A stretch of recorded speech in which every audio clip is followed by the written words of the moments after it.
첫 번째, 피의 맹세와 거대한 운명의 시작. 9살 어린 나이에 나는 아버지 하밀카르 바르카의 손에 이끌려 제단 앞에 섰다. 로마라는 이름은 당시 카르타고 사람들에게는 공포이자 증오의 다른 이름이었다. 아버지는 내 작은 손을 잡고 신성한 불꽃 앞에서 맹세하게 했다. 평생토록 로마의 적이 되어 그들을 멸하는데 목숨을 바치겠노라고. 그것은 단순한 다짐이 아니라 내 영혼에 새겨진 문신이었으며 내 평생을 지배할 서막이었다. 아버지는 나를 스페인의 거친 전장으로 데려가 군인으로서의 삶을 몸소 가르쳤다. 흙먼지가 입안에 가득 차고 말발굽 소리가 귓가를 때리는 나날 속에서 나는 소년의 티를 벗고 전사가 되었다. 아버지가 불의의 사고로 세상을 떠나고 매형이었던 하스드루발마저 암살당했을 때 내 나이는 겨우 25이었다. 군대는 나를 지도자로 추대했다. 하지만 그 자리는 영광의 자리가 아니라 무거운 책임과 죽음의 향기가 가득한 자리였다. 로마는 사그라에 있는 카르타고의 세력을 억누르려 가진 술책을 부렸고 나는 더 이상 물러설 곳이 없음을 직감했다. 사군툼을 함락시켰을 때 나는 깨달았다. 이제 주사위는 던져졌으며 내가 걸어가야 할 길은 오직 로마를 향한 진격뿐이라는 사실을 말이다. 그것은 내 개인의 복수심을 넘어 쇠락해가는 조국 카르타고를 살리기 위한 유일한 선택이었다. 전쟁을 시작하기로 마음먹은 순간부터 고난은 그림자처럼 나를 따라다녔다. 가장 큰 어려움은 내부의 불신과 지리적 한계였다. 카르타고의 원로원 의원들은 바다 너머에서 벌어질 전쟁에 회의적이었고 지원을 아끼려 들었다. 나는 홀로 거대한 계획을 세워야 했다. 로마인들이 결코 상상하지 못할 길 바로 육로를 통해 이탈리아 반도를 직접 타격하는 것이었다. 그것은 지도상에서는 가능해 보일지 몰라도 실제로는 신의 영역에 도전하는 일이나 다름없었다.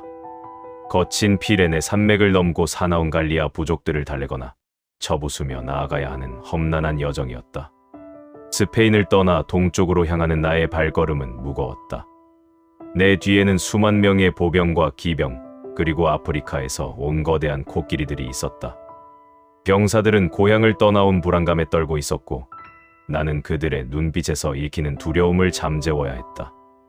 나는 그들에게 보물이나 명예를 약속하지 않았다. 다만 우리가 살아남기 위해서는 적의 심장부로 들어가는 길뿐임을 역설했다. 비바람이 몰아치고 강물이 불어나는 악조건 속에서도 나는 선두에 서서 걸었다. 장군이라는 권위보다는 함께 고생하는 동료로서의 모습을 보여주려 했었다.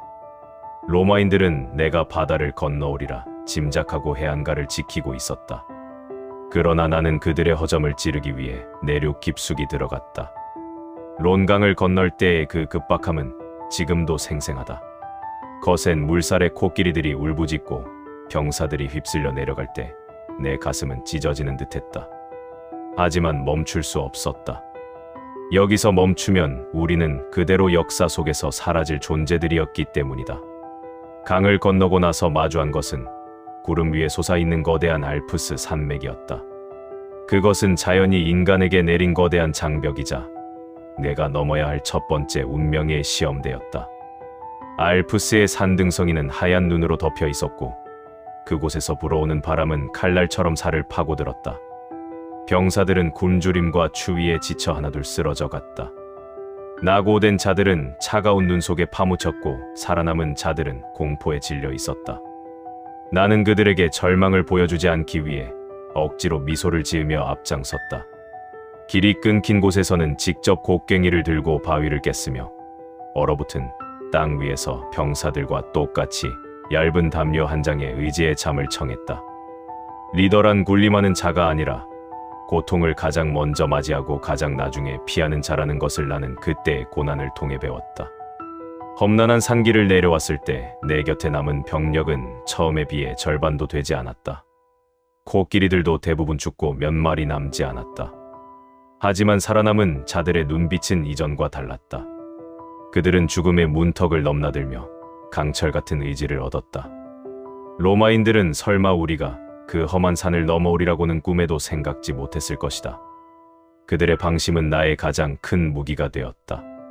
나는 지친 병사들을 다독이며 눈앞에 펼쳐진 이탈리아 북부의 평원을 바라보았다. 이제 진정한 전쟁의 시작이었다.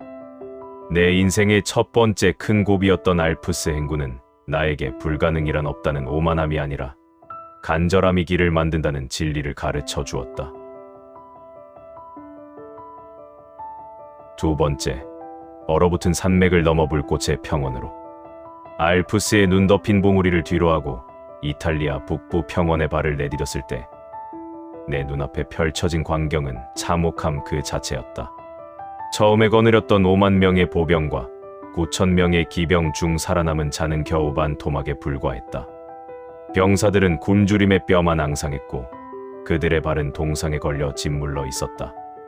늠름하던 아프리카의 코끼리들도 추위와 절벽 아래로 떨어진 동료들을 잃고 기운 없이 울부짖었다. 로마인들은 우리가 산을 넘었다는 소식을 듣고도 코웃음을 쳤을 것이다. 반쯤 죽어가는 패잔병의 무리가 무엇을 할 수 있겠느냐며 그들은 자만심에 가득 차 있었다. 그러나 나는 그들의 오판을 나의 가장 날카로운 칼날로 삼기로 했다.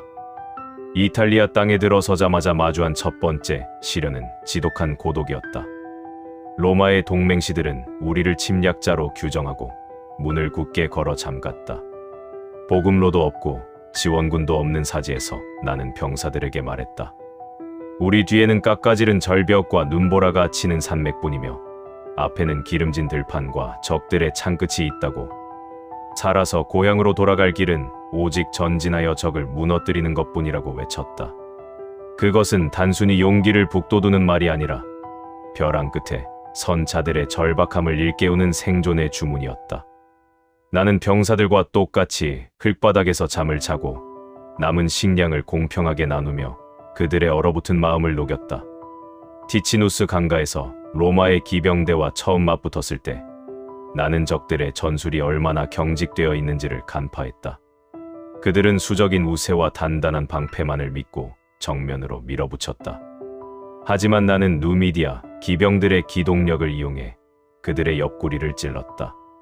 로마의 집정관 스키피오는 내 전술에 휘말려 부상을 입고 퇴각했다.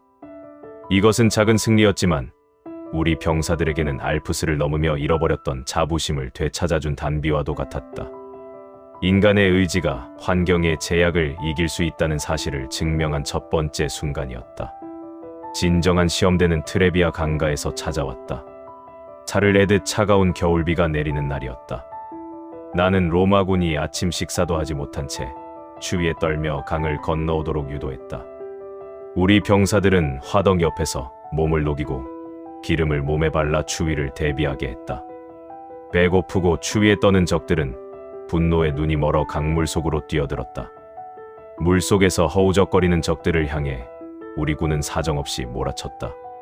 그때 나는 전쟁이란 단순히 칼과 창의 대결이 아니라 상대의 심리를 꿰뚫고 환경을 아군으로 만드는 지혜의 싸움임을 다시금 확신했다. 하지만 승리의 기쁨도 잠시, 나는 육체적인 고통이라는 또 다른 적과 싸워야 했다. 아르노 강의 늪지대를 통과할 때였다. 무릎까지 차오르는 썩은 물과 해충들이 우리를 괴롭혔다. 며칠 밤낮을 잠도 자지 못하고 늪을 헤쳐나가는 동안 내 오른쪽 눈에 심한 염증이 생겼다. 약도 없고 쉴 곳도 없는 상황에서 통증은 뇌를 찌르는 듯했다. 결국 나는 한쪽 눈의 시력을 완전히 잃고 말았다. 장군으로서 한쪽 눈을 잃는다는 것은 세상의 절반을 잃는 것과 같았다. 하지만 나는 절망하지 않았다. 남은 한쪽 눈으로 적의 움직임을 더 예리하게 관찰했고 내 마음의 눈은 더욱 밝아졌다. 안개 자욱한 트라시메노 호숫가에서 나는 로마군을 다시 한번 함정에 빠뜨렸다. 안개를 이용해 매복하고 있다가 좁은 길목으로 들어온 적들을 호수로 밀어넣었다. 수만 명의 로마 병사들이 호숫가에서 비명 속에 쓰러져 갔다. 로마는 공포에 휩싸였고 나를 악마라 부르며 저주했다. 사람들은 내가 잔인하다고 말했지만 나는 카르타고의 존망을 어깨에 짊어진 장군이었다. 내게 허락된 것은 오직 승리뿐이었고 그 승리를 위해 나는 자신의 몸을 깎고 영혼을 불태워야 했다. 고난은 나를 단단하게 만들었다. 육신의 장애와 혹독한 자연환경, 그리고 수적으로 우세한 적들까지 나를 가로막았지만 나는 멈추지 않았다. 나는 병사들에게 보여주고 싶었다. 진정한 지도자는 화려한 갑옷 뒤에 숨는 것이 아니라 가장 깊은 수렁에서 가장 먼저 발을 내딛는 자임을 말이다. 한쪽 눈을 잃고 얻은 그 가르침은 내 인생의 중반을 버티게 한 원동력이 되었다. 적들은 나를 두려워했으나 내 병사들은 나를 믿고 따랐다. 그것이야말로 전쟁터에서 얻을 수 있는 가장 값진 승리였다.